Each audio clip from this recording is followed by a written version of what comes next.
Anda kembali di Benang Merah. Pertanyaan saya yang terpotong tadi adalah, benarkah ini jadi mata pencarian? Saya mau ke Mas Anto. Ketika Anda di sel, sudah masuk menjalani pidana, Anda tentu bergaul dengan para narapidana-narapidana. Benar nggak bahwa pekerjaan tukar kepala ini menjadi hal yang biasa di dalam lapas? Benar, dan itu banyak sekali. Tapi proses tukar kepala itu sebenarnya sebelum masuk ke Salemba atau Cipinang, gitu loh. Jadi pas di BAP itu. Anda ketemu dengan orang-orang yang melakukan itu? Iya, benar. Dan itu pun jadi pekerjaan mereka. Jadi ya seperti joki begitulah. Tapi untuk kasus-kasus biasanya yang tidak menonjol. Karena ya, bemper yang paling ditakutkan adalah media. Untuk kasus yang sudah naik di media, dia tuh nggak bakal berani, dibayar mahal pun. Seperti itu. Dari cerita mereka dibayar berapa sih untuk jadi joki itu? Waktu itu mereka itu 10 kali lipat gaji per hari. Dalam arti gaji karyawan biasa itu per harinya itu 10 kali lipat. Itu tahun 98? Iya, betul. Misalkan sekarang gaji per hari 50.000, mereka terimanya Kalau pada 500.000. zaman itu 98 dengan Anda pembicaraan itu mereka dibayar berapa sih? Waktu saya gaji sehari 5.000, mereka dapat gaji sehari 50.000. 10 kali lipat. Dan itu Tiap hari itu mereka dibayar 50.000 Betul. pada tahun 98. Betul. Itu penghasilan yang sangat wow. Makanya seperti itu mereka itu joki-joki itu berebut gitu loh.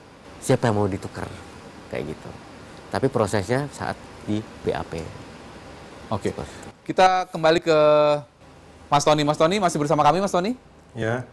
Mas Tony, Mas Anto di sini salah satu yang pernah masuk penjara juga dan pernah juga menjalani itu, menceritakan bahwa itu adalah pekerjaan yang biasa sebagai joki atau tukar kepala. Benar seperti itu? Ya, untuk saat ini kalau menurut saya enggak ya. Kalau tukar kepala tuh masih di luar, kalau udah di LP itu enggak ada lagi tukar kepala. Kalau udah di lembaga pemasyarakatan nggak ada yang ceritanya tukar kepala, Pak. Nah, waktu Anda ditahan, ada cerita dari teman-teman di tahanan soal tukar kepala? Nggak ada, tukar kepala nggak ada di LP, nggak ada sama sekali.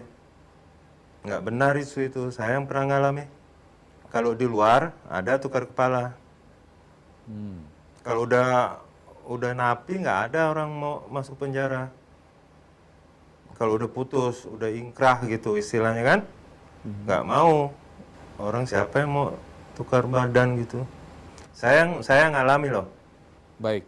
Nah, Pak Joko, tadi Anda bicara soal, Pak Beni juga menyinggung soal sidik jari. Ya, Nah, itu setiap tahanan, katakanlah saya misalnya, saya narapidana masuk, mudah-mudahan jangan ya.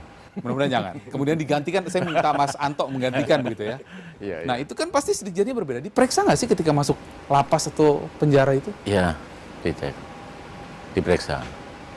Dan itu selalu jadi data dan dipantau sampai ke Ditjen. Kalau sekarang loh ya, zaman waktu tahun 98 mungkin belum terlalu begitu. Kita dulu masih dikirim secara manual, ada kartusnya. Bahkan ada direktorat sidik jari loh Pak tentang hal itu. Jadi untuk memastikan itu.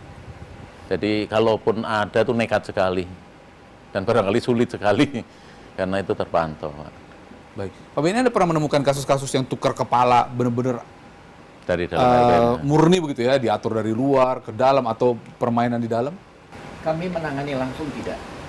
Tadi yang saya sampaikan adalah informasi yang kami terima dari napi yang pernah kami bond atau ex napi yang menyampaikan hal-hal apa saja yang terjadi selama dia ada di lapas. Informasi dari temannya, apa yang terjadi dengan temannya dan sebagainya. Karena waktu itu kami fokus masalah narkoba. Nah, kalau dalam kasus narkoba itu mereka biasa melakukan tukar kepala itu? Kami tidak menemukan untuk kasus narkoba karena rata-rata yang kami tangani karena terekspos siapa dia, kemudian ada yang kemudian sangat dikenal oleh masyarakat, tidak memungkinkan mereka untuk melakukan itu. Nah, tapi kemudian saya juga mencermati ada beberapa kritik terkait cerita juga seperti Mas Tony bahwa kadang-kadang polisi itu ketika ingin menangkap satu sebenarnya bermaksud untuk menangkap tiga, mendapatkan tiga. Sehingga kemudian janjinya, nanti saya tukar kepala loh, kalau Anda bisa mengungkap yang di atas, Anda saya bebaskan. Tapi ternyata enggak. Nah itu lumrah, itu terjadi di kepolisian. taktik di lapangan, bagaimana kita mengungkap satu jaringan sindikat tidak mudah. Banyak trik-trik dilakukan sepanjang tidak ada imbal uang ditransaksikan. Itu kalau yang kecil-kecil yang ya katakanlah itu yang cecirenya lah yang ini. Tetapi kemudian dia memberikan informasi yang signifikan dan dia bisa kita manfaatkan untuk nanti disusupkan ke dalam jaringan itu dan berhasil mengungkap yang lebih besar lagi. Reward kepada dia. Jadi tukar kepala itu bentuk dari reward. Sekali lagi, yang penting tidak ada transaksional berupa uang terhadap yang bersangkutan. Seperti apa yang terjadi tadi. Nah, saya juga membaca tahun 2011 di Langsa itu pernah ada kasus seorang wanita diminta untuk bertransaksi, begitu ya, oleh bandar, kemudian ia ditangkap juga, dibebaskan, 2 bulan kemudian ditangkap. Nah itu kalau begitu penyimpangan tidak itu? Harus tahu persis duduk masalahnya apa dalam konteks penangkapan baru, apakah ada kasus baru dan sebagainya. Karena kalau tidak hanya sepotong saja mungkin kita susah untuk menganalisis kasus itu. Sekali lagi dalam konteks pengungkapan satu jaringan, kenapa undang-undang sampai mengatur kewenangan khusus?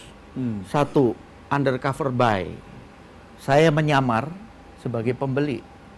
Ketika dapat 1, beli lagi 10 sampai ke level yang lebih tinggi baru kita angkat semuanya. Dibenarkan oleh undang-undang, tetapi semua ini tahapan harus ada pertanggungjawabannya. Surat perintah harus ada, kemudian barang buktinya semua didokumentasikan dan disimpan dengan baik sehingga nanti saatnya diungkap semuanya lengkap. Undercover buy. Yang kedua, ada yang namanya control delivery.